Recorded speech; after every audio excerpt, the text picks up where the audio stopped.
Hey guys, Auspicious Aussie here, and welcome to episode 33 of the Local to Global series here with the Canadian Wrestling Coalition. So, last episode was pretty good. I've actually had a day since that last episode. I am wearing a different t-shirt. Just thought I'd put that out there.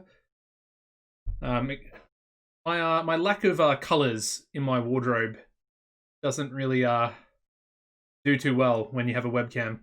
Because all my black shirts pretty much look like one shirt. Anyway, off topic. But what I've done between episodes, since today and yesterday, is I have actually updated the CWC Unified World Title. As you can see, the old CGC World Title belt has been essentially merged. Well, it's been unified, like we've said. I went in, just added some simple little, CWC logos onto the belt. We've also kept the sort of original CGC sort of heart in the middle there, which I think looks really good. Another thing to mention is we did retire the title, so it's back. We go to a search here, and we go any status. The CGC World Belt is there, so I'm gonna keep this onto active belts because it's much easier to look through. But there we have it. I also added in a little bit of a description about the title belt itself. As you can see, the Unified World Title consists of the original CWC World Title and the resurrected CGC World Title. The CGC World Title was brought back and contenders were lining up to challenge for it on CWC's TV debut tournament. And of course, we eventually had that merging match. As you can see, we've actually kept our history, which is really cool. And Angry Gilmore, the former champion. And of course, Davis Wayne Newton as the current champion. So yeah. I was just wondering, do I actually have anything else I really need to discuss? I don't think I do. We looked at the size. I don't think it actually went up from the pay-per-view itself. But of course, in the last episode as well, we had our last ever appearance with WrestleWorld. Like I said in that episode, it's almost like a bittersweet moment because obviously WrestleWorld, it really did do a lot for our company. You know, the get up from small to medium size was, I don't want to say it was tough because it wasn't really that tough for us, but I think without the WrestleWorld deal, we would have been in a much harder situation getting up to medium. Because obviously, we were always going to get the popularity in Ontario. It was more just about those other regions being Quebec and Manitoba, I think. Anyway, we've got Eddie Howard's contract coming up here. He is pretty talented. I really do like his brawling skill there. Kind of wondering, I mean, he's got really good popularity as well. Let's see, how much would he be? Over 40,000. That seems a little bit too high for us at the moment. Like I said, I don't really think we actually need all that much, if I'm being honest. I feel like we're pretty well off at the moment. And of course, we do have these contracts that we also set up at the end of last episode. So I say we just we get into another show here. I think that'll be pretty beneficial. As you can see, we're still waiting for Zap Powerson. Now, I'm pretty sure I'm going to rename him as Zach Powerson. I just feel like Zap it almost seems a little bit comedy. I don't know, Zap. I'm not the biggest fan of it. Just not the biggest fan. Anyway, we've got Stan Manor here, lifting the locker room with a series of spot-on impressions of his colleagues. That's not too bad. We'll do some more meddling here as well. Once again, we're going to go for Pepper Pelton, and we're going to go for Charlie Corner this time. And there we go, meddling success. We are down to one negative relationship. That's really cool. I'm glad we tried that one instead of the Ray Cavallero original Sinner issue. Where are we going to go today? Let's go to Hamilton. Hamilton, Ontario. Alright, so what are we doing for this show? That's the question. Now, we haven't really wrapped up this this storyline here, and then we also haven't really wrapped up the Ozzy Goldstein Stephen Parker storyline. So what we're going to do for that, I'm wondering if, yeah, we're going to go main event.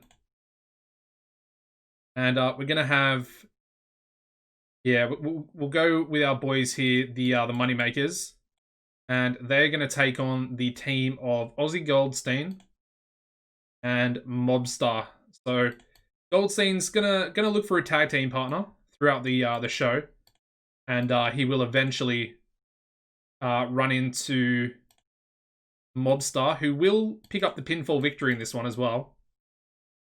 And I feel like this will kind of be the end to this storyline. I need to change road agent and referee there.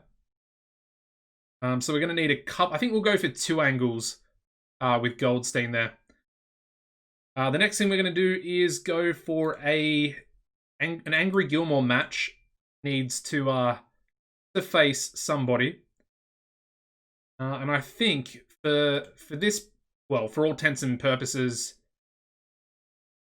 I think Bowden Snoop would be the best option. It is his protege, and I think it would actually benefit Bowden quite a lot. And I think Bowden can actually call a match now as well. He's pretty close. 64 psychology there. And I just exited out of the match, as I always do. There we go. Typical auspicious Aussie, eh? Alright, Bowden Snoop. So we'll get this one called. We will keep it at 10 minutes. Obviously, Gilmore's going to win. Still kind of surprised that he didn't really lose any popularity. He lost like 1 point of popularity from losing the world title to Davis. Speaking of Davis, let's have a tag match. And let's go for maybe Los Hermanos 1. No, 2. We'll go Los Hermanos 2. And they can take on the Golden Goats. Davis Wayne Newton's 87 popularity there. Absolutely insane. I will give the victory to Zeus, though, because he did suffer a pinfall loss at the pay-per-view against Graham Gorman, so I do feel like he kind of needs it.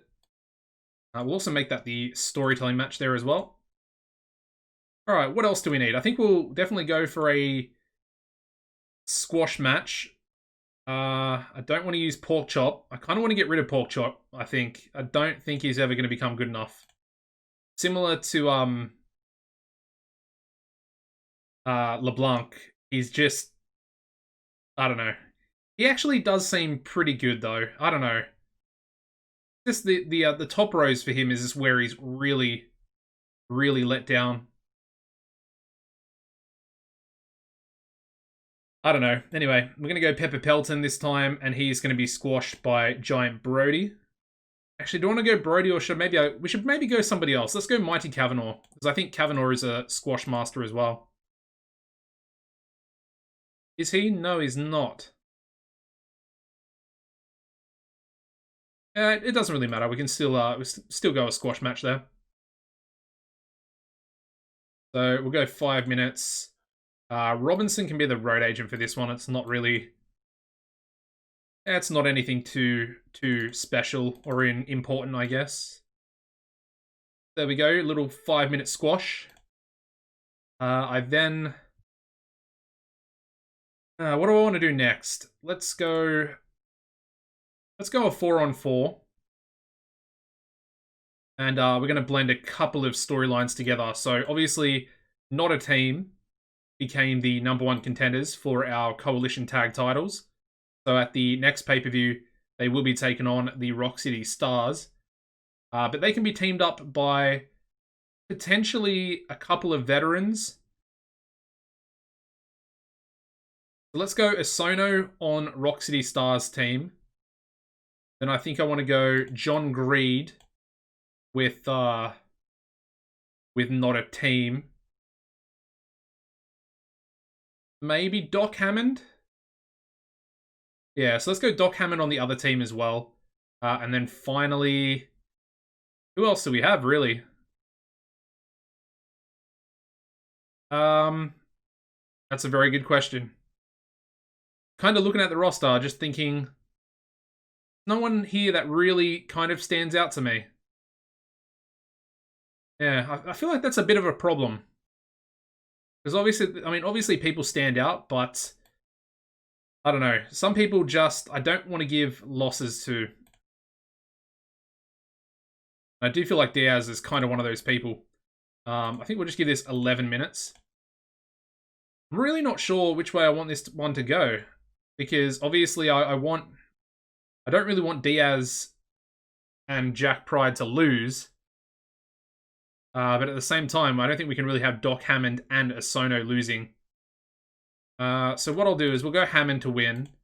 Obviously, the loser can be Robin Newman.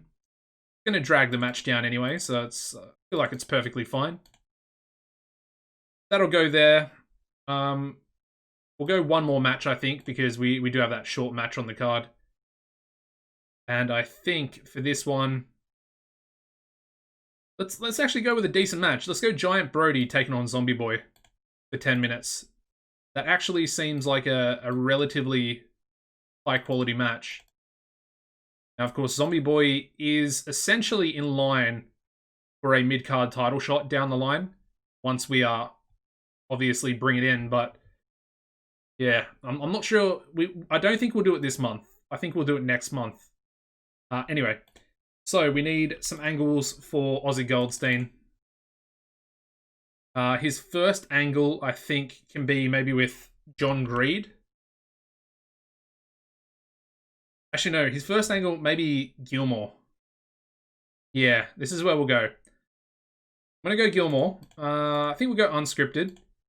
So Gilmore's going to be his first choice of partner. But we're going to have Gilmore basically... I don't think that's for that storyline, but anyway. So Gilmore is essentially going to reject Ozzy Goldstein and say that he doesn't want a team.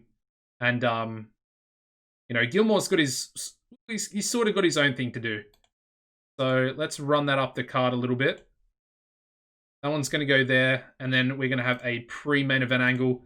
A bit of a scramble for Goldstein, but he will eventually find Mobster.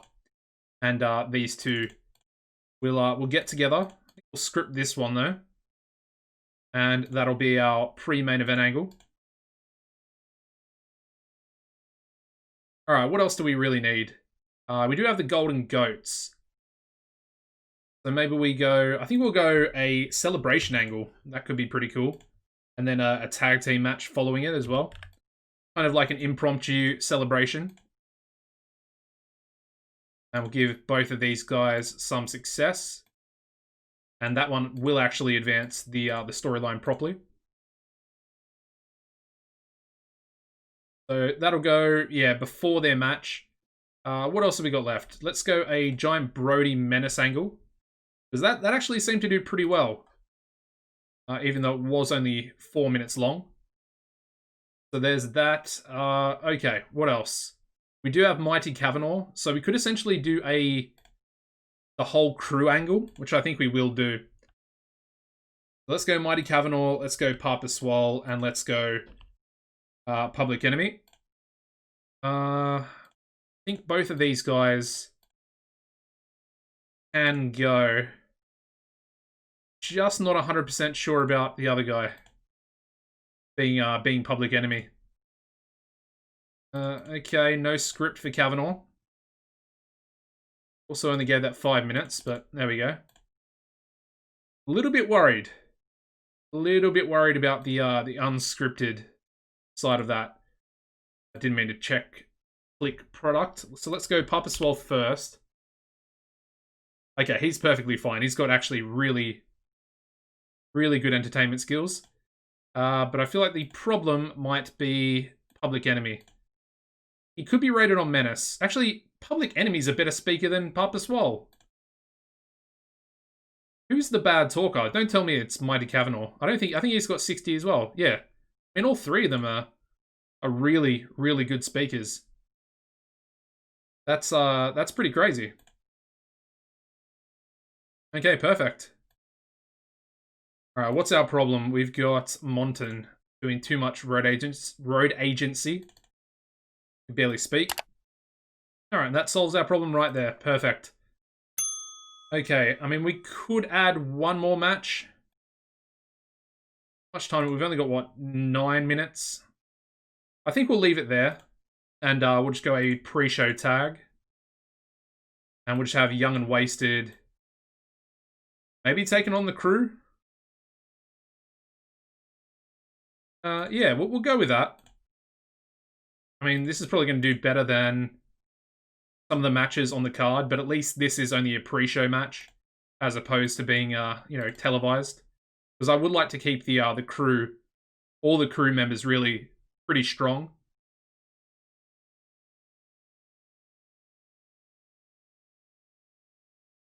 We also need Robinson to do that. Okay, so there we go. That's our pre-show. Let's run it. All right, so we start off with a 62 rated pre-show match. We have Young and Wasted defeating the Crew in 12:03 when Taylor Norton in Public Enemy with a tumbleweed splash. As you can see, really solid performances there. 67 from Norton and a 60 there from Brett Kyle. Good stuff. Like I said, I mean that's a solid enough TV rating. Probably should have been on the TV show. But then again, we don't really want Young and Wasted looking as if they're kind of #1 contenders, if that makes sense. Anyway, all right, so we actually start the show off with a 61 rated Menace angle here from Giant Brody. Seems pretty consistent with these Menace angles, so I'm actually pretty happy about that.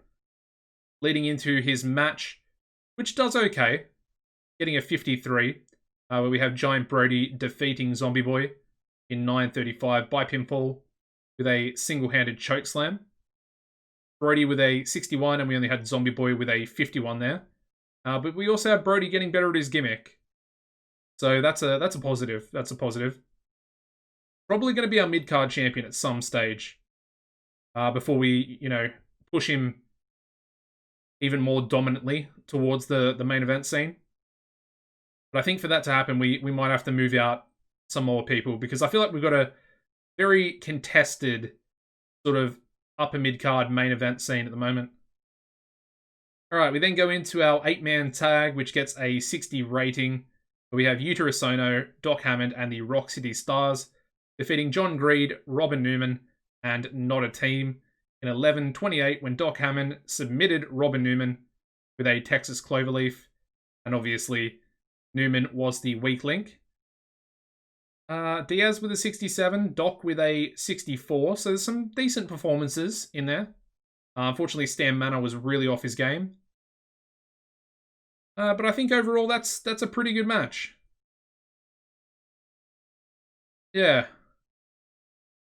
That's not too bad.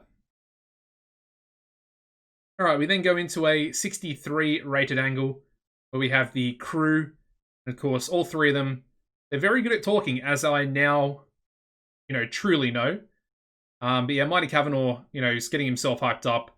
And then, of course, the rest of the Crew, Harper Swole and Public Enemy, they're getting him hyped up as well before he goes into his squash match.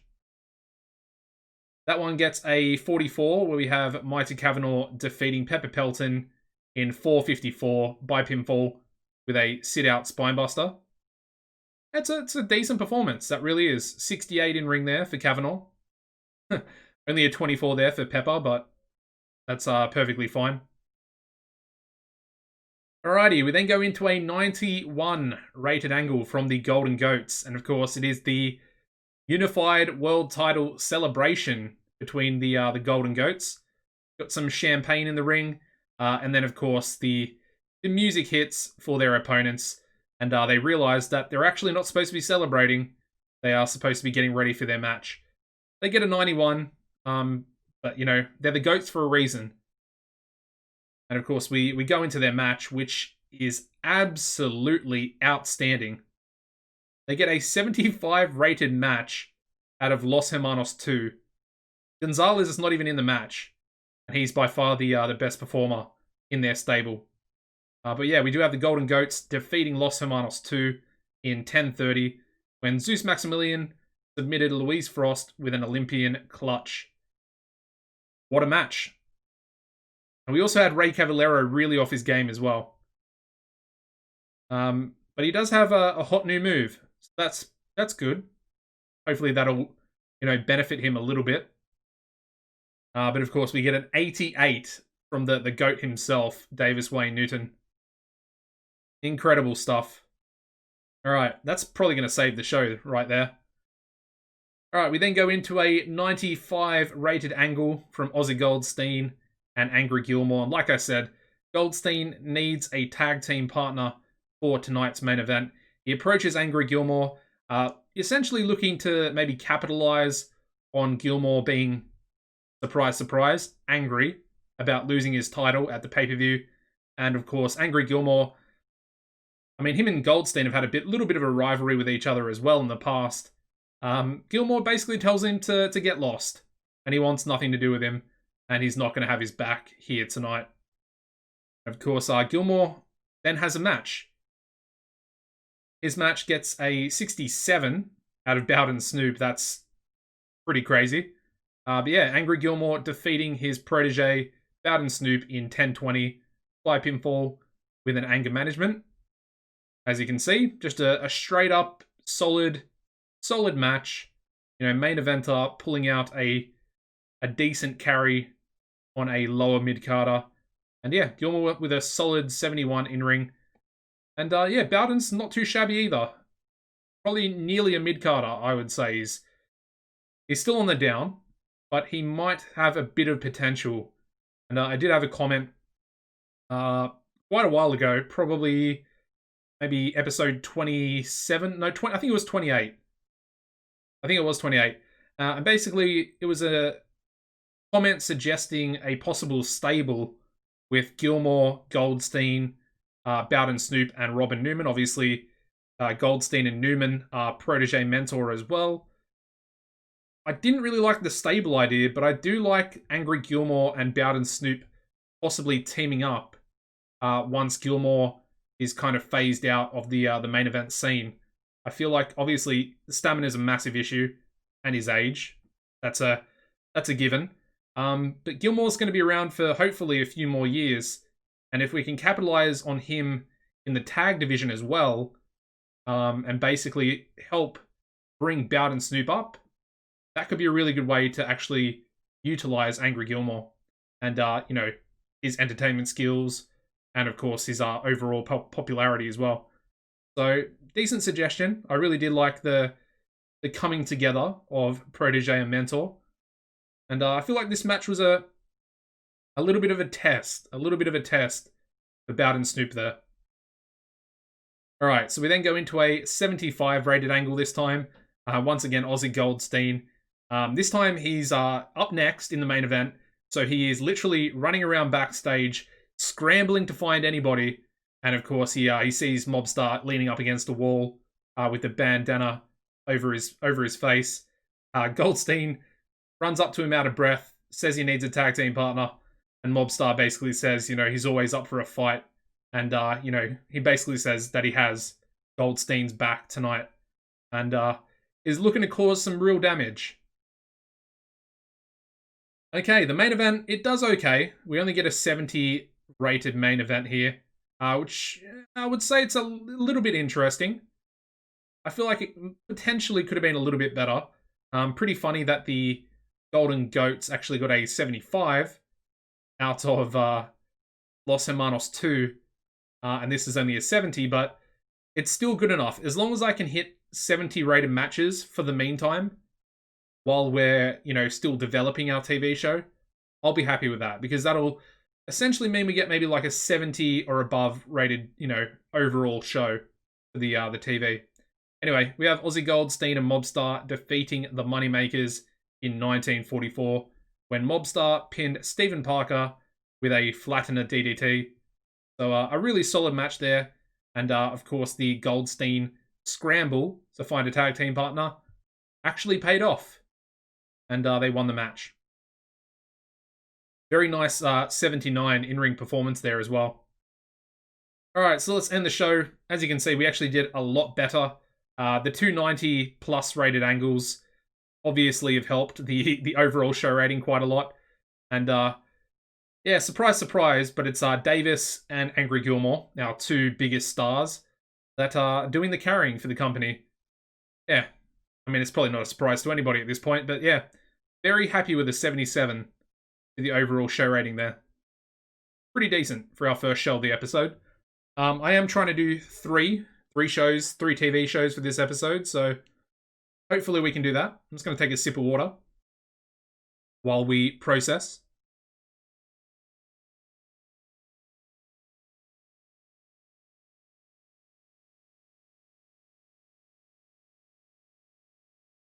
Okay, hopefully these are, yeah, perfect. These are our contracts for Young and Wasted, and they're going to be staying with us for the next 10 years. The next 10 years, man, that's perfect. I really do like them as a team. Anyway, we're up even higher with our viewing figures. We're up to just under 270,000. I bet you're all wanting me to say 69. I didn't want to say it, but I've said it now anyway. Okay. Size. Okay, we're up to 27 in Alberta. I like that. That's the only region I really care about at the moment. And we find ourselves only 8 points away from going on to pay-per-view.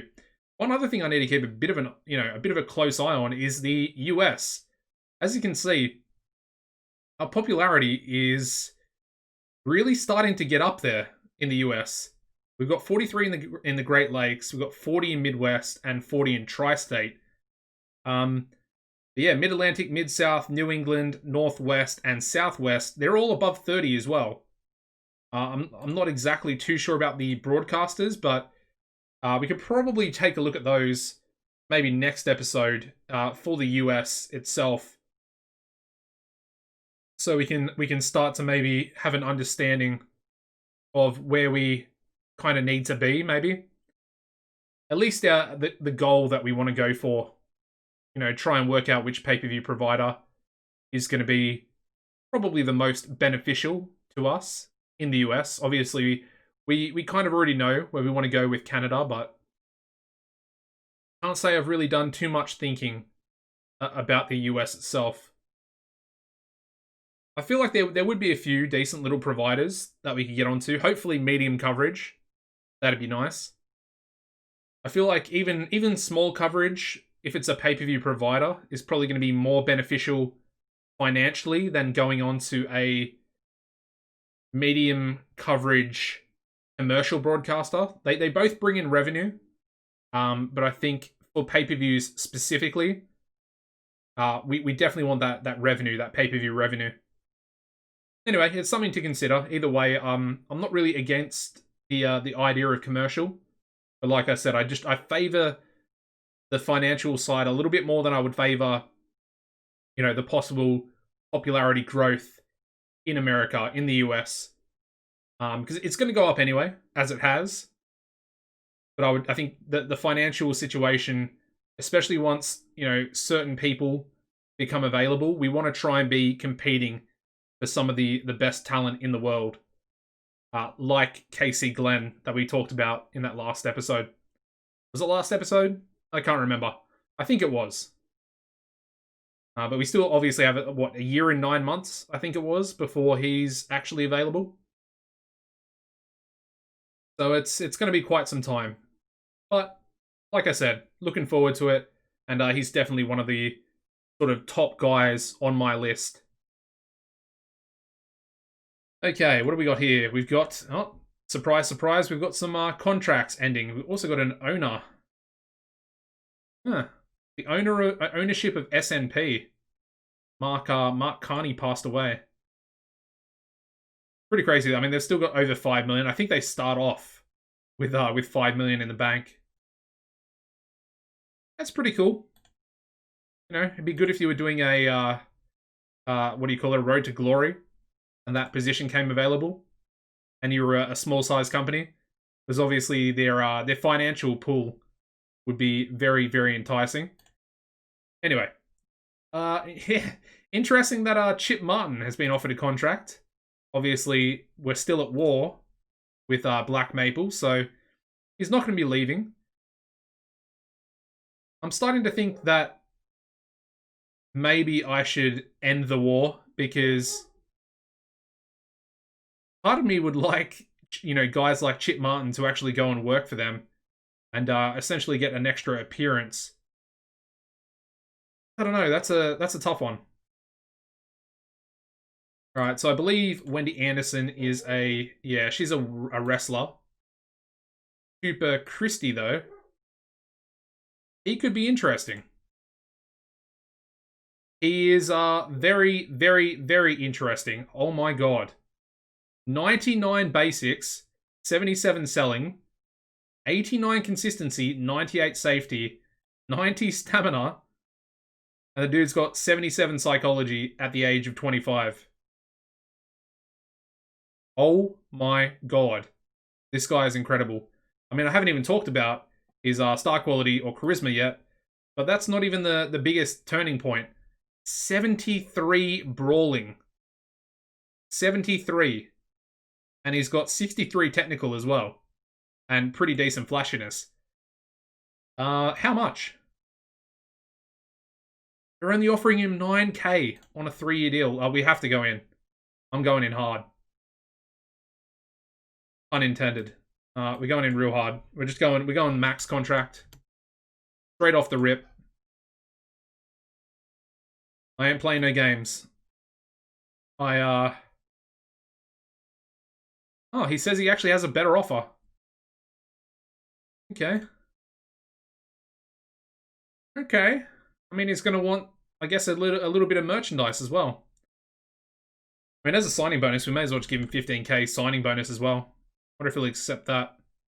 He still thinks he has a better offer. Okay. We'll give you 15%. We'll give you a 10% bonus per event as well.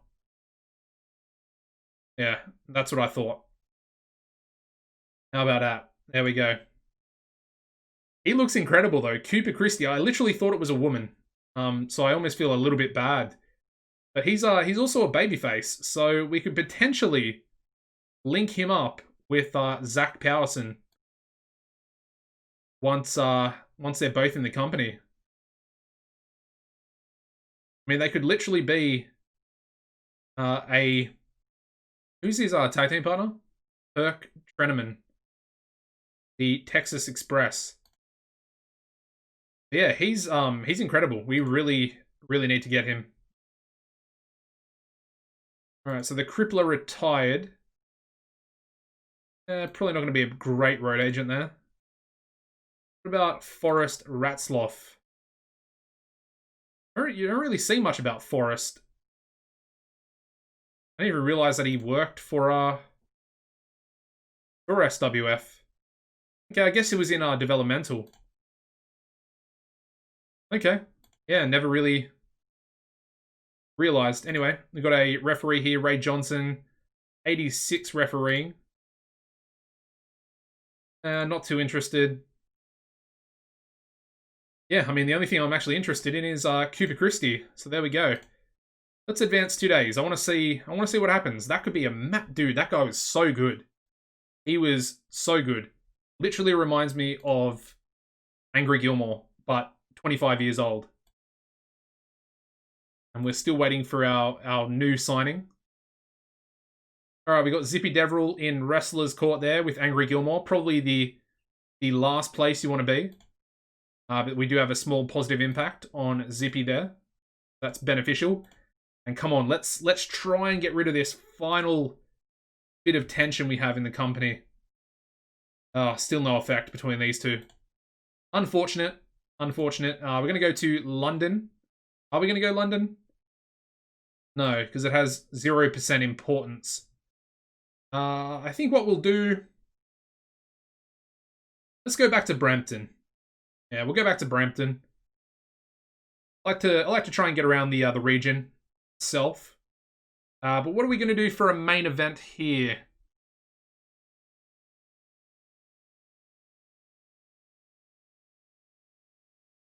What we could do...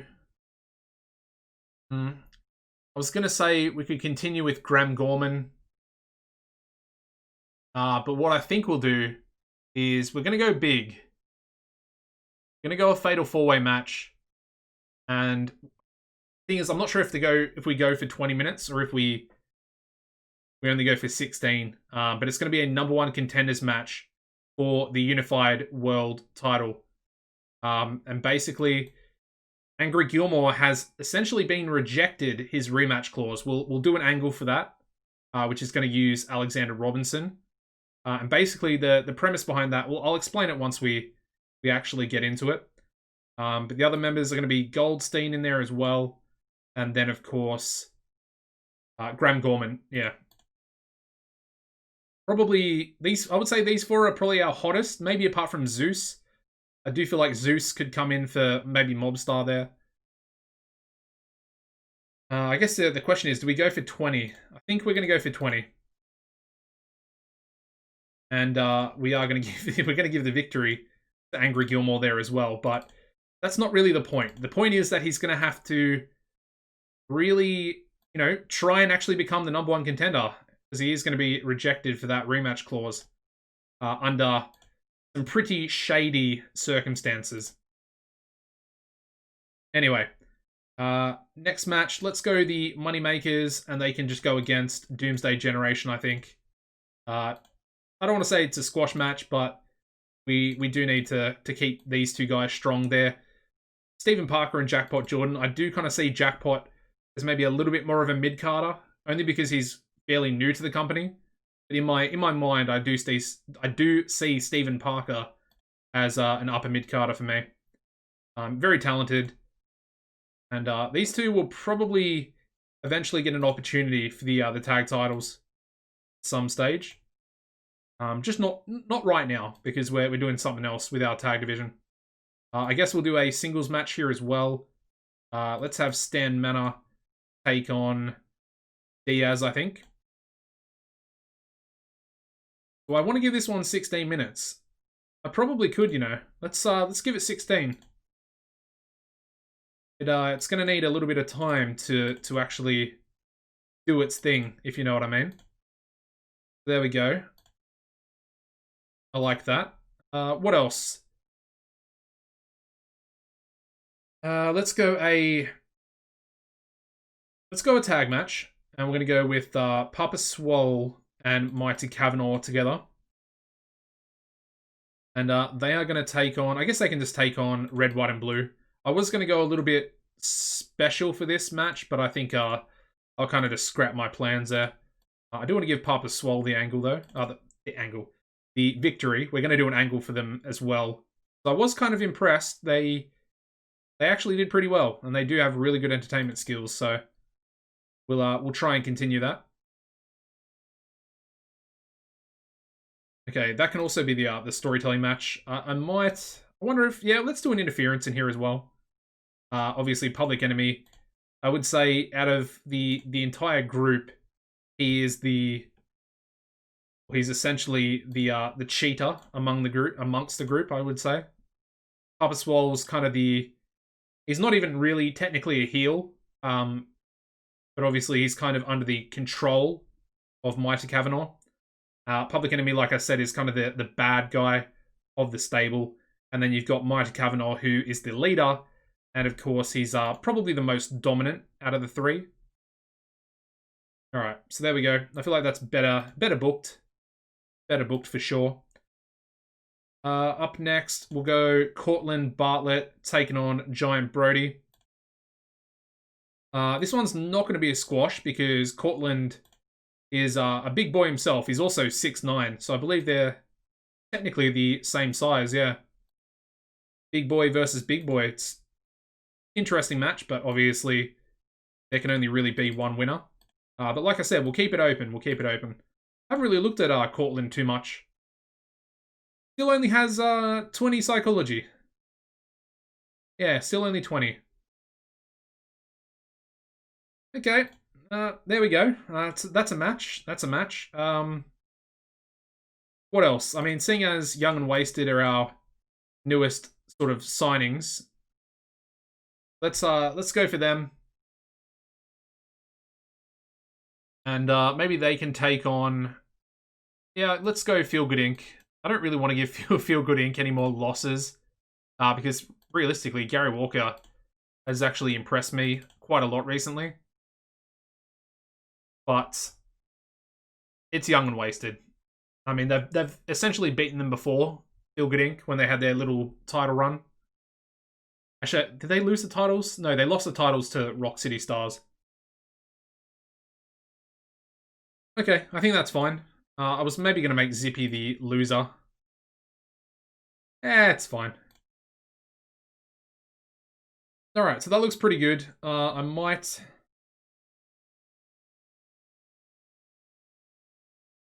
We'll lower this match to 8. What's his stamina? Yeah, it's only 52. Alright, I like 8 minutes better there. It gives us a little bit more breathing time with our angles as well. Alright, so obviously we're going to go Angry Gilmore. But this is going to be on Davis. It's going to be post-main event.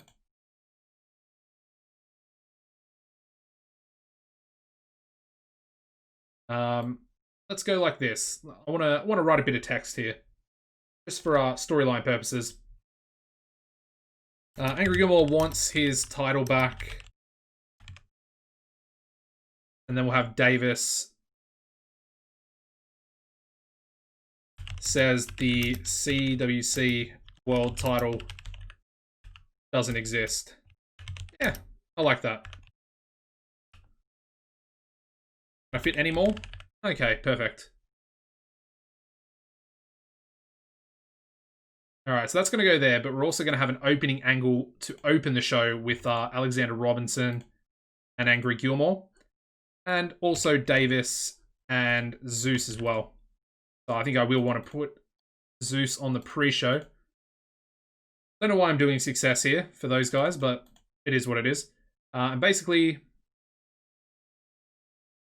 Robinson, I guess, declares no rematch is viable now that the titles have been unified. Alright, we need some more text space. Let's get rid of all this.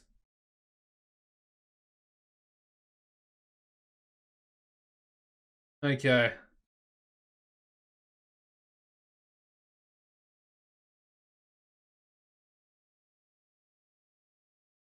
Alright. So, yeah, now the titles have been unified. I guess maybe just Gilmore is pissed.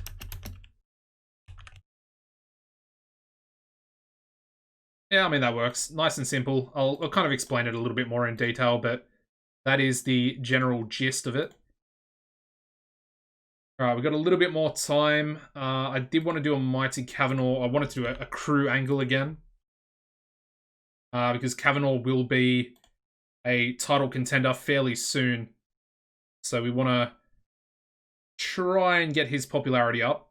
Might be better suited to solo angles by himself. Not 100% sure, but I mean, in the long run, we want to try and bring up Harper Swole as well. So I don't feel like it really matters that much that him and Public Enemy are going to be in there. So that's fine there.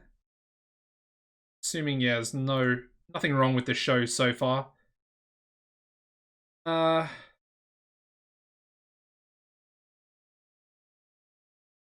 Let's do this as well. How much time do we have left? We've got enough time.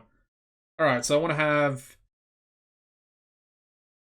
yeah, so let's go Jackpot Jordan and Stephen Parker, and they're going to basically just attack Ozzy Goldstein before the main event. I feel like that's a decent little thing. It's also a pretty good way of writing out Goldstein for not, winning the match.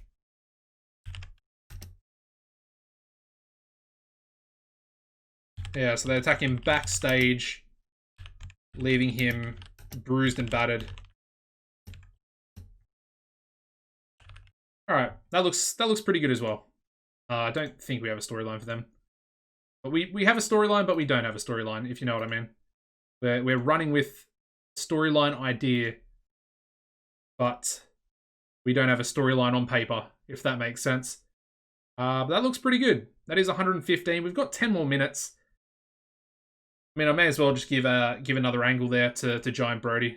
I mean, he he's been fairly consistent with those 60s for his 4-minute menace angles, so we may as well continue.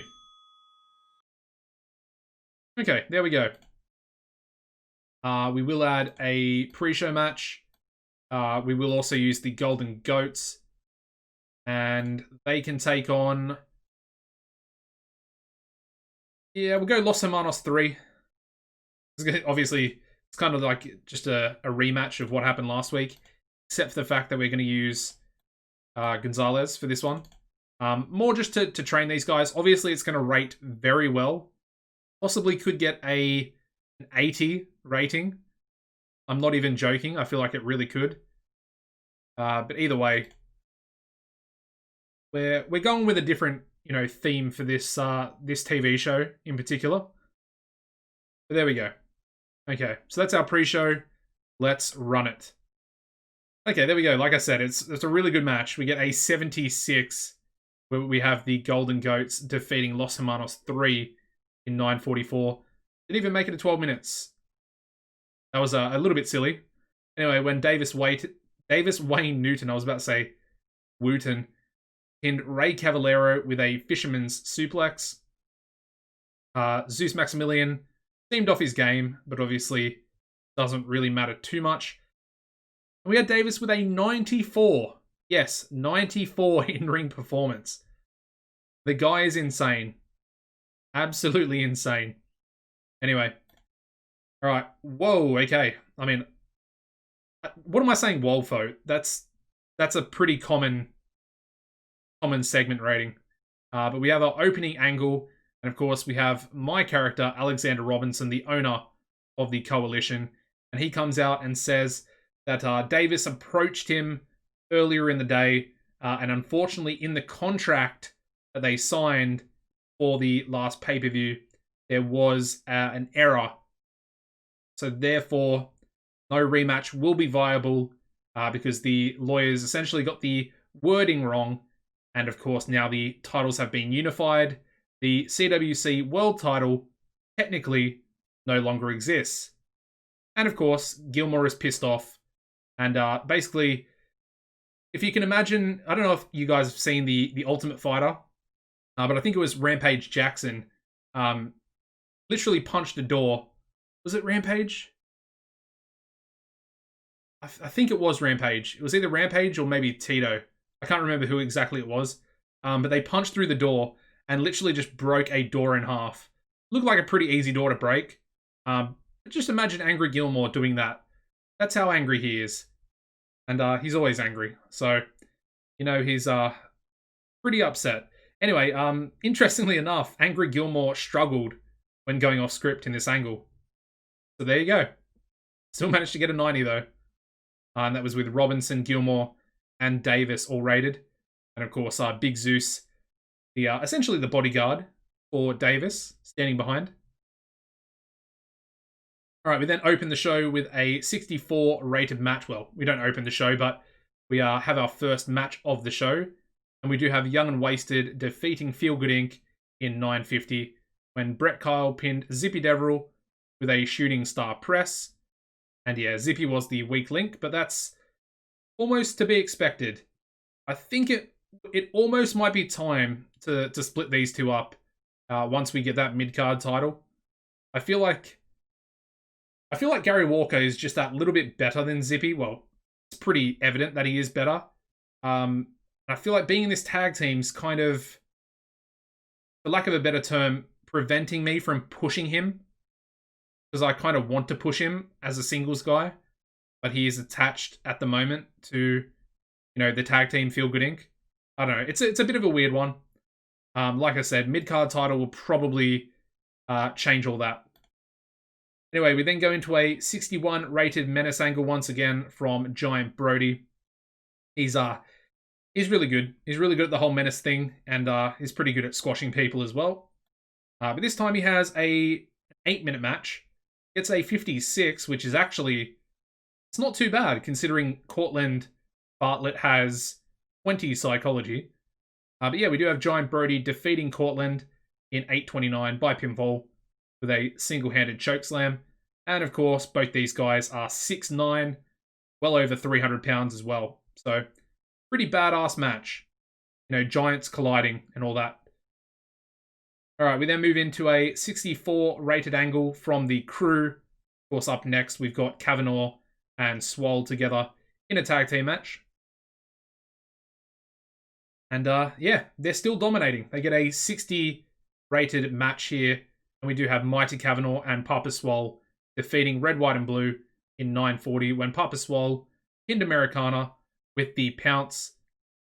During the match, we also had Public Enemy run in and attack Americana, essentially leading to their defeat. So yeah, Public Enemy becoming a bit of a nuisance, doing what he does best. He is like I said, the dastardly heel of the group, looking for whatever sort of opportunity he can get to cause some damage and help his boys out.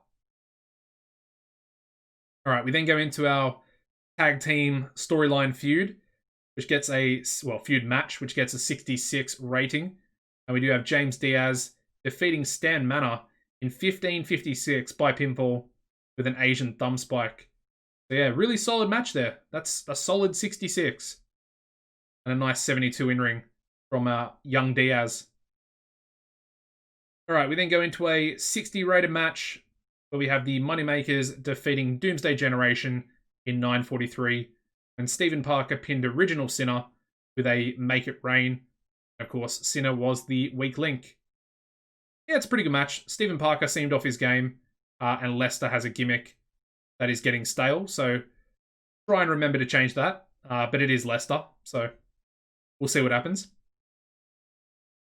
All right, we then follow up with a 63 rated angle where we have, of course, the Moneymakers still, targeting Ozzy Goldstein, and they attack him backstage, leaving him bruised and battered before the big number one contenders fatal four-way main event for the unified world title.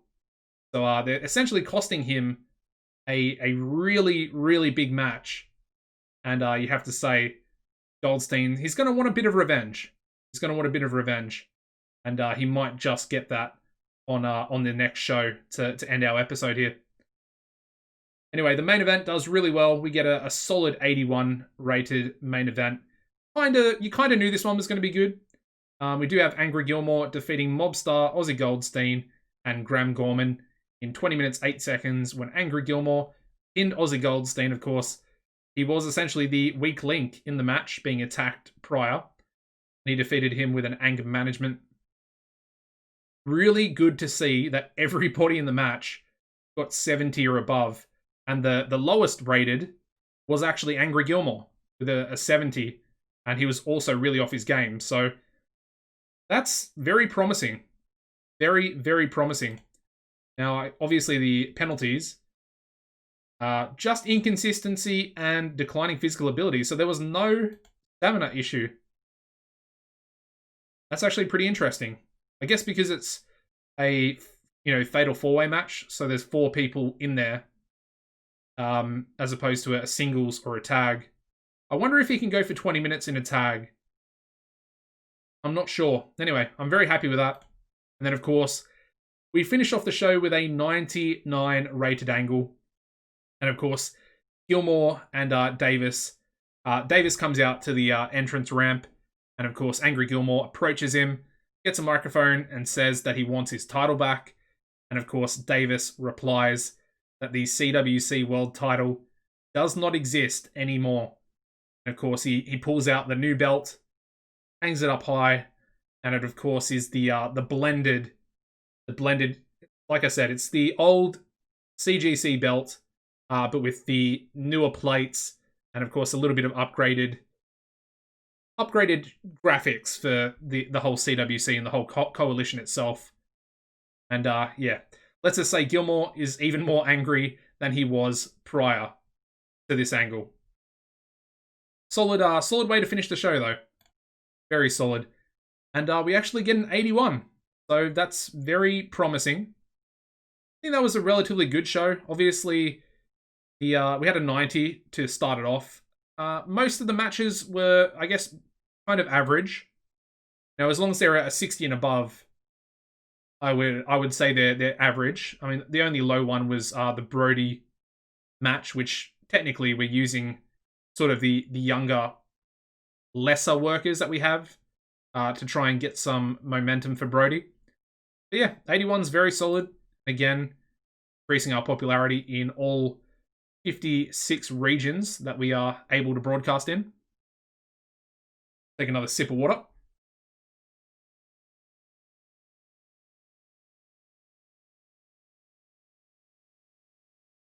I think that was a really good show. I'm very happy with that. All right, so we do have a rival bid update. Barely speak. Okay, so that's being seriously considered. See, it's almost weird that he would be considering that. Our offer, I feel like, is almost a lot better than that. We'll go up to 20% because I really don't want to lose this guy, and I'll go up to 16,000 as well.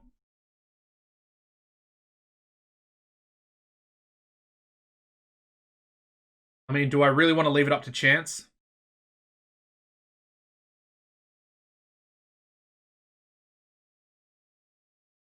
I really don't want to leave it up to chance. I'm going to go see if 20,000 will wet his whistle. Yeah, no, it's still, he's still not going for it. They're not offering travel either. Oh, this is really frustrating. Let's go 30 grand. I know that's super expensive, but I'd rather, yeah, it's still, whatever. We'll just offer it.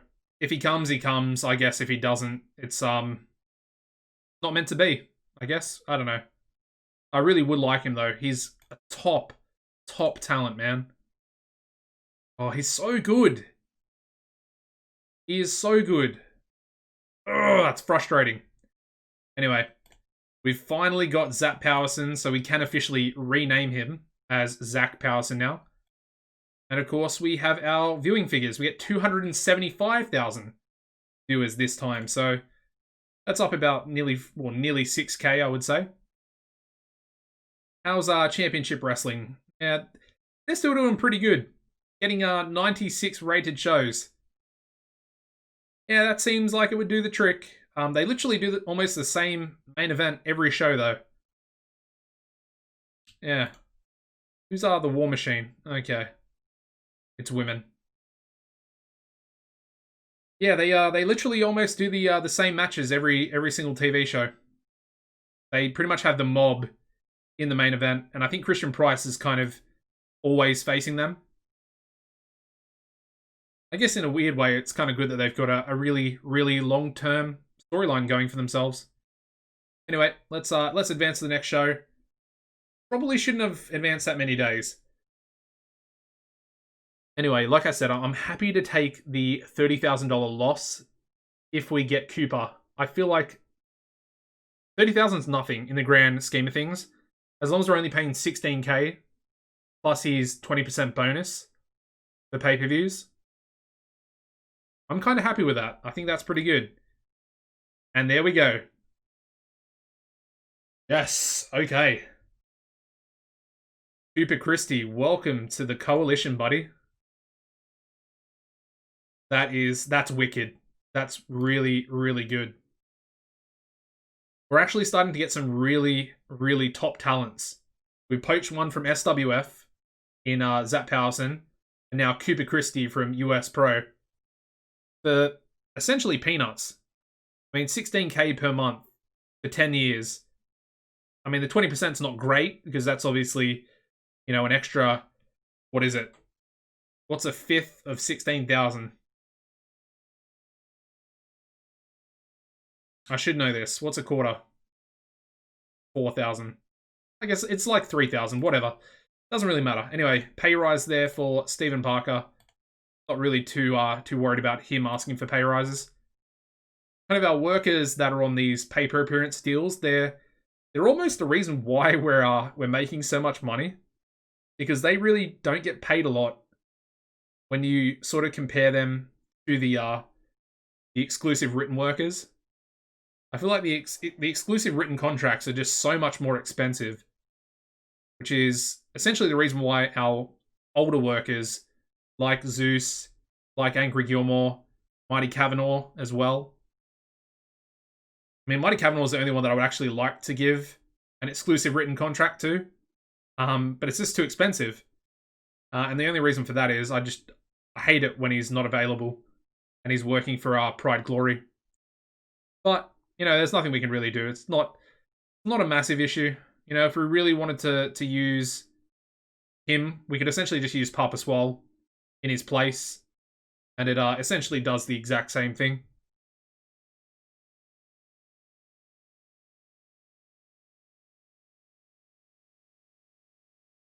Alrighty. What do we got here? Pay rise request from Americana. It's funny when they only ask for, like, you know, an extra 60 bucks or whatever, $60. Anyway, we've got Stevie Stanley. Now I do know him. He's part of a tag team. Yeah. All Night Party. Marty Simons. We have Marty Simons in here? No. Yeah, interesting. We do have Trent Schaefer though. Oh, he's very old now. I should have realized that he was getting, you know, on a bit, but he's Canadian. He used to work for CGC. How much? Too much. Okay. Is he being negotiated with? Yeah, he is. Obviously, I just looked at that. What am I talking about?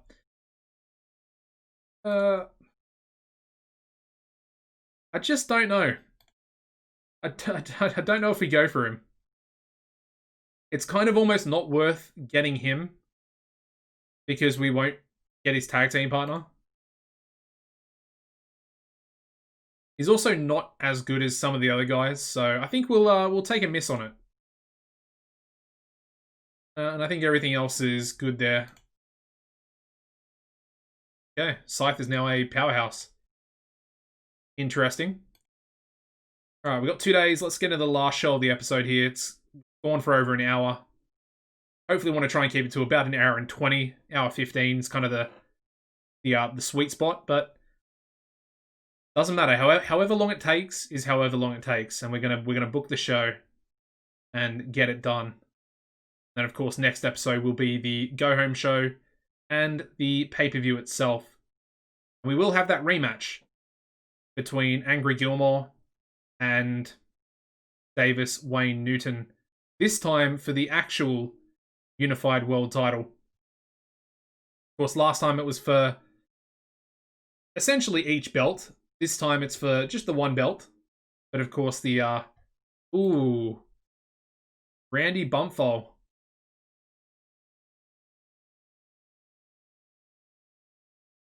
Probably going to be a little bit out of, yeah, we can't even negotiate with him, but he's definitely going to be out of our price range. Ooh, he's on a low contract. I mean, SWF have got to be pretty upset that his contract's actually running out. 260,000 is the estimated cost there. That, ladies and gentlemen, is exactly the reason why we give our young workers 10-year contracts with, you know, ironclad written into that. Anyway, we do have Zap Powerson, so let's go and rename him. But we do have Wrestler's Court there for Gary Walker. And once again, Angry Gilmore, proving to be a positive impact on everybody out of Wrestler's Court. But what I'll do, we'll do a quick medal here as well. So Ray and Original Sinner. Still no effect. These guys are never going to be friends. Never going to be friends. Anyway. So let's go to Zap. And we want to rename him. He is now going to be called Zach. I don't know, do we go Zach like that, or do we go Zach with a H? Zachary. What's his real name? Oh, yeah, we saw that last time. Wally Ward. Wally Ward is his real name. Yeah, I don't think we're going to be going with, I think we'll go like that. So it's a little bit different, because obviously the CH generally stands for Zachary. So I think we'll go like that. Yes. So 50%. And I just prefer him being Zach Powerson instead of Zap. It literally sounds exactly the same. I guess you could, if you consider SWF to be similar to WWE, you could essentially say that we're taking him away from that company, and essentially we need to have a new name because his original name Zap is that's so funny. We'll talk about that after the show. Yeah, his original name is essentially going to be copyrighted. Anyway, we're going to run in Mississauga for this show, and our main event is going to be a specialty match. We're going to do a cage modern, and we are going to have Jackpot Jordan taking on Ozzy Goldstein. A little bit of revenge, and of course, it's in a cage, so therefore, Stephen Parker cannot get involved. Yeah, he can't exactly be climbing into the cage itself, into the ring. So it's essentially going to be a one-on-one match, and as you can see, there's realistically only going to be one winner, and like I said, there's a little bit more revenge out of that as well. So that's I don't know if we'll end the storyline here, but I feel like this could be a pretty decent place to actually end it. Or we might do, maybe in the next episode, a handicap match at the pay-per-view. That could be pretty cool as well. I don't know. It'll be interesting. I almost want to end it now and potentially move Goldstein onto something else. But we'll just have to wait and see. We might do maybe a battle royale at the pay-per-view instead. Maybe a 10-man. I feel like I do battle royales, quite often. No, I'm not sure. Anyway, tag team match. Let's go for Feel Good Inc. They're going to lose again. This time to not a team. That's a good way to go. Give them a little bit of momentum back, because they are going to need it. Let's go for Jack Pride. Of course, we do still have one show left. We have the Go Home show, which will be in the next episode. So we do have a little bit more time to book this tag team storyline a little bit more, and I think we might have another singles match between Rock and Ryan Turner and Jack Pride, just to sort of even things out a little bit. Anyway, what are we doing next? Let's go Gonzalez. I feel like he needs a victory. Hasn't really done too much recently. And he can take on... Actually, let's have him take on Zombie Boy. I really don't remember. I'm going to have to go back and find out who I made the second number one contender. I think actually we have to go Zombie Boy here. I feel like that's a smarter option. Did I make it Gonzalez? I don't think I did. Let's have a look. Let's go back and have a look. Was it at this pay-per-view? I feel like it was. No, I guess it wasn't. Maybe I did it on this show.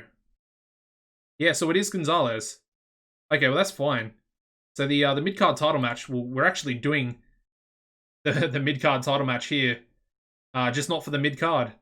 The actual mid-card belt itself. I guess in that case, we'll actually scrap that. Because I would like to save that for the future. So instead we'll do a tag. And let's have... we'll go Los Hermanos 1. So Louise Frost is going to be in there. And then they can take on Zombie Boy and Wicked Lester. Ooh, Wicked Lester's gimmick. Let's, I guess we can just tweak that. I'll do that in a second. I would like Edmonton to be on this one. And Zombie Boy can win. And Frost can lose. We'll go like that. We'll go a tainted victory. And then we'll have a distraction onto Louise by Original Sinner. I feel like that works out pretty well. Okay, that'll be storytelling as well, actually, now that I think about it. Kind of makes the most sense. Okay. Oh yeah, tweak his angle. Almost forgot again. That was a close one. Evil Psychopath. Alright, there we go. Tweaked. What's next? Let's go a 3-on-3. So a 6-man tag. And what we want to do is go Doc Hammond teaming up with...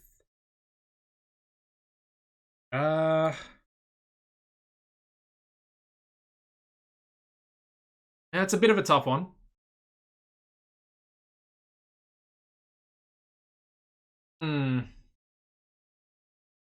We'll go Osono. I feel like Osono just needs to be in more matches overall. I don't know who else. Maybe Zach? Yeah, we'll go Zach. And then what we'll do is we'll have the crew. We'll have them take on the crew. And what I'll do is I'll protect Kavanaugh. But their team can lose. I feel like that's a pretty good way to go about it. Yeah, that's not going to be too bad. So let's have... Do I want to give Zach the victory? Maybe we just go Zach for the victory straight off the rip. No, we won't do that. We'll go Osono. Loser can obviously be Public Enemy. He's the lowest popularity. So we'll make it open, script, and decisive. I wanted to keep, we'll keep Kavanaugh strong as well. Because he does have the most popularity in the match. He's at 69. There we go. That's actually a pretty good match. I like that. I think I also want to go another squash. So we'll go Jay Silver this time. Taking on Giant Brody. There we go. We'll make it 5. Unfortunately for Jay, it's not going to be a good night for him. He's going to get absolutely destroyed. Winner. Already made the winner. Okay, my bad. Then we need Dominate. Okay, there we go.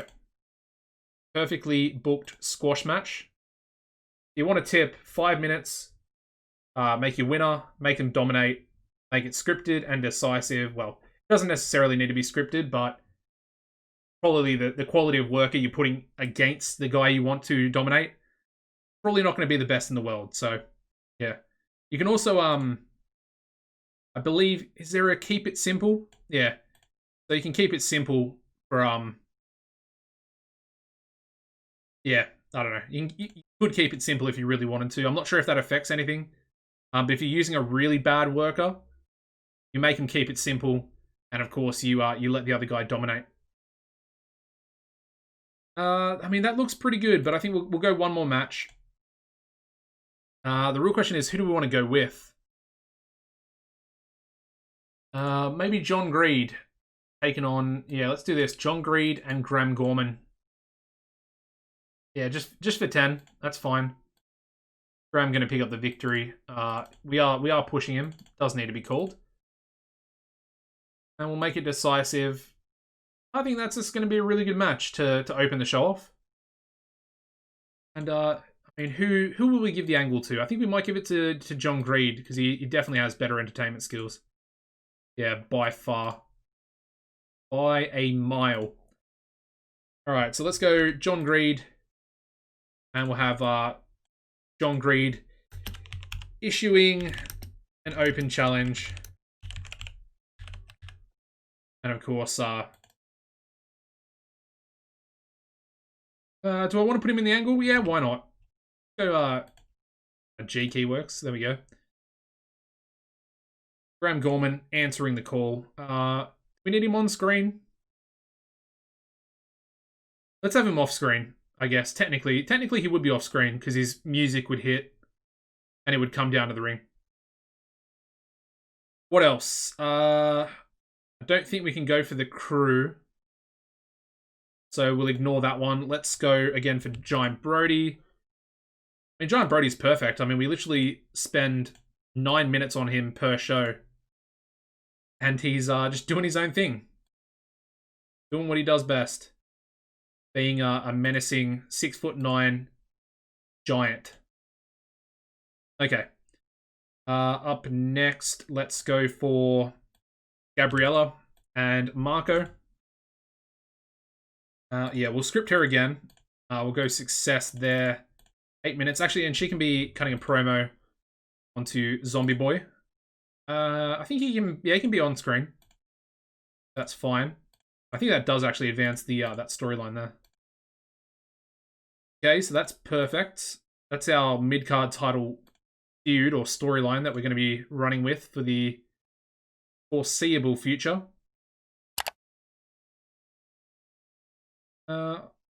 Yeah, that's fine. We'll have it before the match because I want to give we'll give Feel Good Inc. some promo time as well.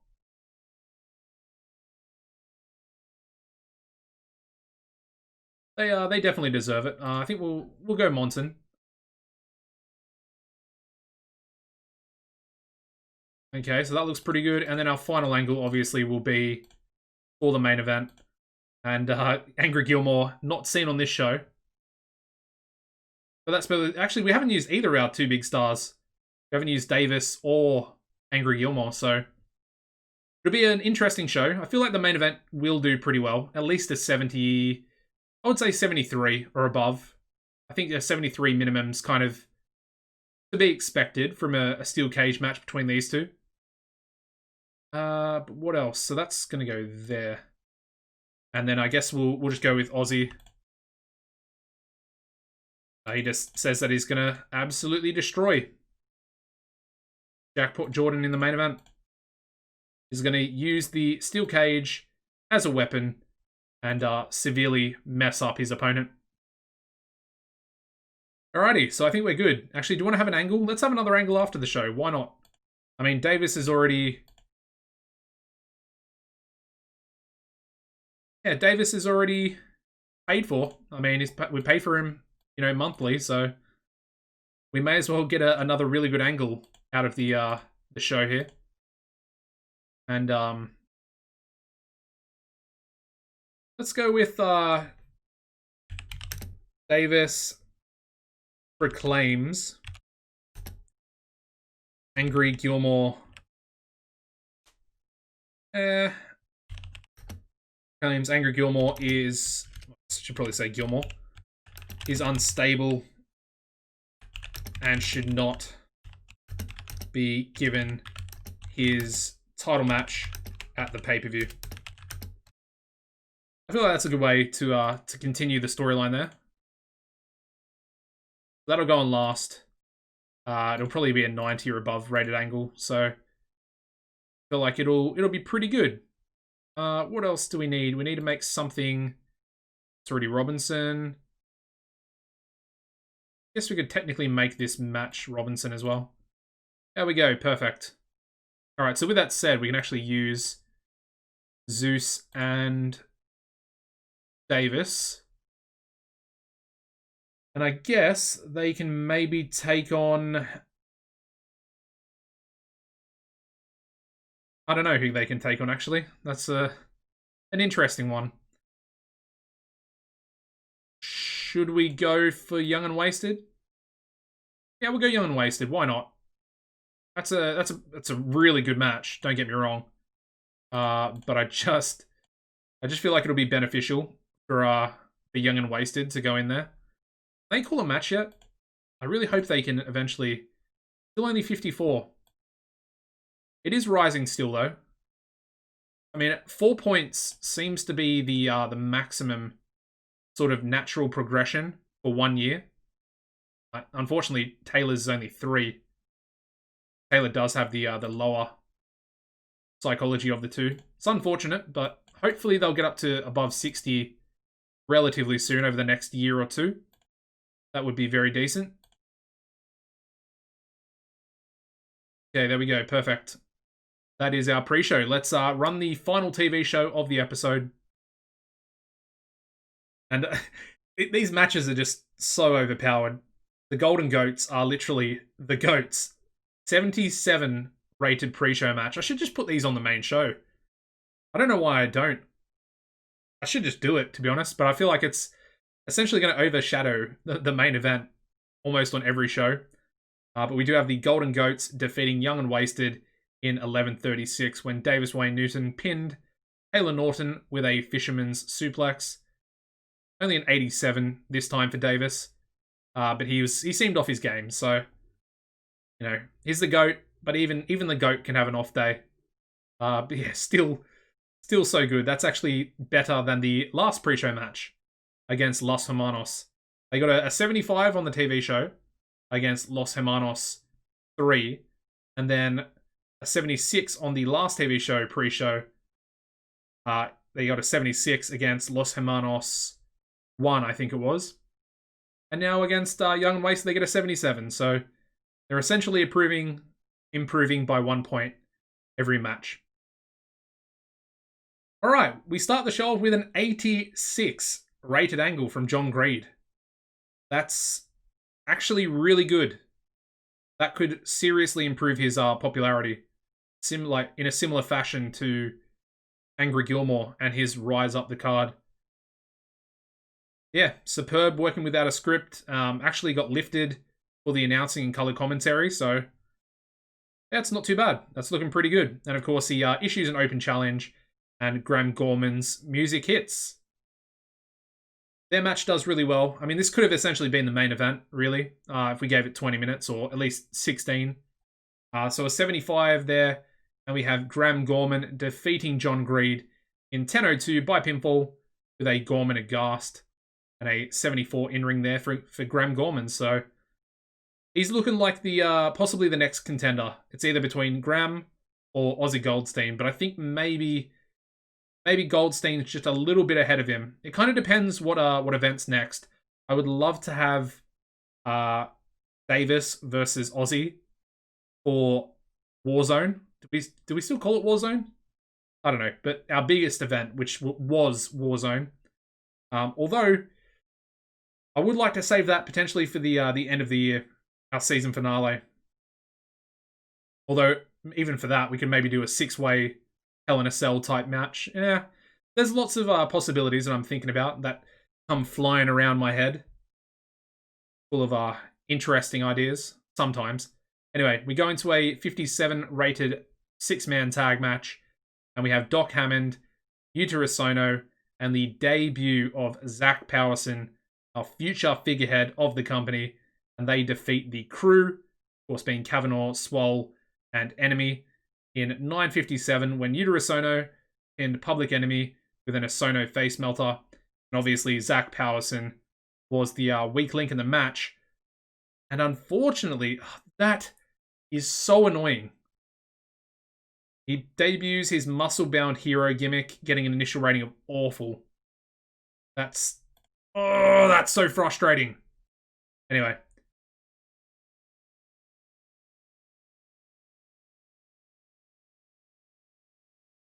Okay, that's interesting. It's not suitable to be used by a babyface. Obviously, he is a babyface. But muscle-bound hero, that kind of sounds like a babyface gimmick. Obviously, it doesn't matter, because like it says here, it's not relevant, because we don't use faces or heels. But as you can see, it's awful. And that's really bad. Anyway.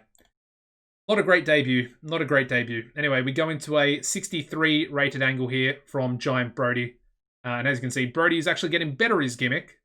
So it's a bit of a positive. I'm kind of glad we are giving him these menace angles, because it seems like it's kind of working. And at the very least, he's getting better at his gimmick. His match, though, not very good. That's a bit of a stinker. We get a 39 rated squash match here. We have Giant Brody defeating Jay Silver in 5:16 by pinfall with a single-handed choke slam. But as you can see, Giant Brody seemed off his game, and Jay Silver was really off his game. So there we go. But luckily, once again, Giant Brody is still getting better at his gimmick. So that's 2 improvements in a row there. So that's actually okay. But that's going to drag the overall show rating down a little bit. Alright, so we then go into a 51 rated angle from Gabriela Ortega. And of course, she is hyping up her client, and of course, she says that he is one of the #1 contenders for the soon-to-be created mid-card title. And of course, Zombie Boy is his opponent. And she basically says that Marco is going to beat Zombie Boy fair and square and become the first ever Canadian champion, which is essentially what the belt's going to be called. But there we go. I was thinking national champion, but I just couldn't find a belt, if I'm being honest, that had a proper... What I wanted was like the Canadian flag and then national champion. Yeah, I mean, I could go to the Great Oak Software forums and post in there and potentially ask for one. So I might do that. I'll think about doing that off camera. And maybe someone will get back to me with a nice looking belt. Hopefully they will, because that'd be pretty cool. But we'll have to wait and see. And hopefully I remember to do it. Anyway, we move into their match, which gets a 42. So that's also pretty bad. That's also a bit of a stinker. I'm not going to lie. It's not great. Should probably be on the pre-show. Anyway, Zombie Boy and Wicked Lester defeat Los Hermanos 1 in 10-13 when Zombie Boy pinned Louise Frost with a handful of tights. And of course, during the match, we also had Original Sinner distract Frost. So yeah, there we go. Luckily, though, we have Gonzalez getting better at his gimmick. So, as you guys know, I'm a big fan of Gonzalez. So, as long as he can, keep improving and, of course, get better at his gimmick, it's only going to essentially propel him, I guess, higher in my mind to become that first mid-card champion. All right, we then go into a 68 rated angle from Feel Good Inc. Of course, they are kind of, unfortunately, the forgotten boys in our tag team division. I feel a bit sad. They're kind of jobbers now at the moment. And of course, they are former Coalition tag team champions. So that's why it's sad. Like I said, I want Gary Walker to be a solo act. And that's going to be the way we eventually push him. Their match, though, does pretty well. They get a 69. And of course, we have Not a Team, our number one contenders, defeating Feel Good Inc. in 10-18 when Primetime Jack Pride and Gary Walker with a Pride fall. Yeah, I mean, that's a solid match. Happy with that. 45 there for Jack Pride. So he's starting to get up there. I think he's got like about 45 popularity now, I think. Something around there. And I think Diaz has in the 50s. So they're doing well. The young guys are doing well. Anyway, 69, that's 1 point away from a 70. And I consider a 70 sort of the minimum requirement for a main event. So kind of goes to show how good they actually are. All right, we then go into an 84 rated angle for Ozzy Goldstein. And he basically, like I said, he comes out and says, there's nowhere to run, Jackpot. You're getting in the steel cage tonight. And unfortunately, Stephen Parker is not going to be able to save you. I'm going to do sadistic things. I'm going to ram your head into the steel cage and grate you like cheese. Pretty sadistic, but obviously Goldstein, especially after last week, he's not happy, and they cost him a chance at becoming the number one contender with their brutal backstage or pre-match attack on Goldstein. Okay, the main event's not as good as I thought it was going to be. That's an interesting one. We get a 69 rated match here. I thought it was going to be a 73. Yeah, I just think Jackpot's still a mid-carder. He just can't cut it in the main event yet. I guess that's kind of the reason why I put him in a tag team in the first place, but it is what it is. It's only 1 point away from what I would classify as acceptable, so we'll take it. And we have Ozzy Goldstein defeating Jackpot Jordan in a steel cage match in 20 minutes and 5 seconds by pinfall with a golden shower. Of course, Goldstein benefiting from having a hot new move as well, and he gets a 76 in-ring performance. And of course, potentially ending this storyline. I'm not sure if we're going to end it here, but potentially. Anyway, got one more angle, and that is not a very good one. I thought that was going to get a 90 as well. Not been a great show, this one. It's still good on paper, but I just feel like the ratings haven't really paid off. So we get an 80 rated angle here, and of course we have Davis Wayne Newton, and he proclaims that Angry Gilmore is unstable, and he should, well, it should say and should not be given his title at the pay-per-view, but obviously I messed up. Anyway, it says that he should not be given his title at the pay-per-view, and basically says because he's unstable, he should be stripped, and essentially Davis wants to retain his title automatically without actually having to defend it at the pay-per-view. There we go. Unfortunately, only an 80 there, because Davis, he struggled off script, which is kind of understandable. He has done that, a little bit in the past as well, so, I'm not really too surprised. I mean, maybe I should just be scripting him from now on. That kind of makes the most sense. You know, I've said that in the past as well. Anyway, we get a 74 overall show rating. And again, we had some stinkers. We had the 39 rated match there. We had the 42 rated match there. And then, of course, we had the 77 rated match on the pre-show. Pretty silly. Would have been a perfect main event. But I guess I just wanted to sort of basically just finish this storyline. Almost kind of get it over and done with. And I feel like we've done that. And of course, we still have the go-home show. So it is what it is. But as you can see there, it was only 55 regions improving in popularity. So unfortunately, no increase in Ontario. That sucks a little bit, but it's fine.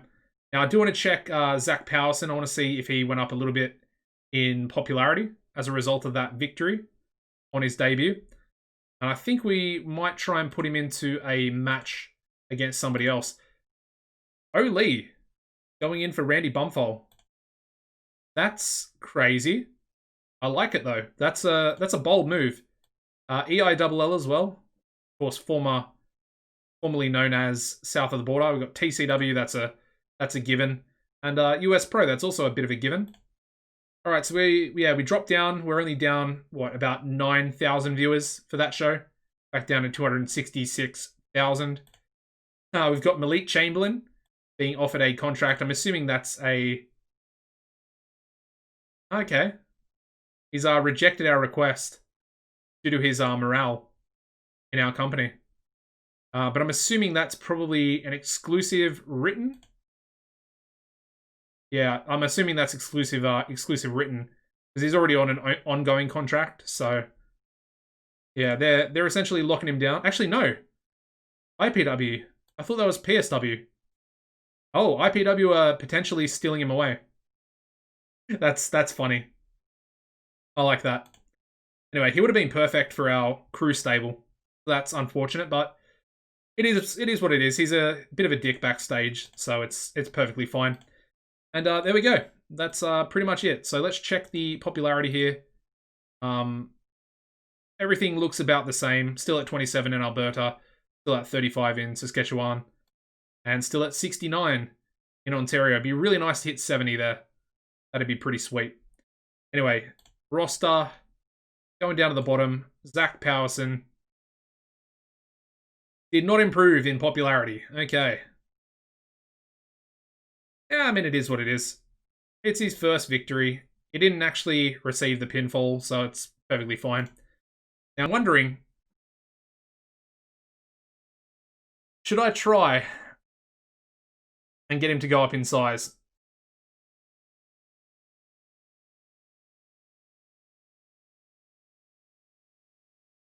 He can go up to heavyweight.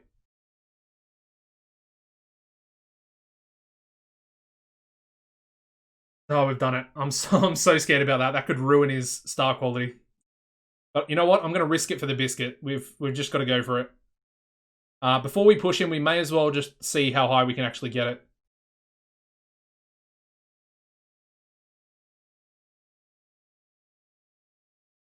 Yeah, I was going to say we could try and change his gimmick, but yeah, it is far too soon to consider. Okay, so let's just see what happens with Zach. I mean, either way, if it goes down 10 points, it's still going to be at 80. It just will mean that he won't become our figurehead, which is unfortunate. But like I said, I think it's worth the risk because even if it does go down, he's not ruined. He's still going to become a star in the company, and we've already locked him down. So yeah, it's going to be perfectly fine. Do not worry. Do not worry. I'm not worried. I'll be upset. Don't get me wrong, but we're all gonna be super happy if it pops up to 100 star quality. That would be incredible. Anyway, and we can also, you know, essentially ask him to become more muscular as well, which could eventually bring his star quality back up to a decent level if it does drop. Of course, there's also a risk there that it can go further down, but let's not talk about that. Anyway, that is going to be it for the episode, guys. Please make sure you smash the like button on the video. And of course, make sure you are subscribed to the channel. Of course, we got the Valkyrie Pro Wrestling series as well. And we're doing daily videos again. So I feel like that's worth a subscription. And of course, make sure you turn the bell notifications as well. Also, if you haven't, make sure you go to the Twitch channel. A link for that is down in the description below. And make sure you follow the Twitch channel. Really want to try and get into a semi-consistent sort of streaming schedule. But at the moment, I've got my hands full with real life stuff and, of course, recording 2 different series as well. And these ones, obviously, Local to Global, we're at 1 hour and 35 minutes right now. These ones take a while to record. A little bit longer than the Val Pro episodes. Anyway, that's it for me, guys. Take it easy, and goodbye.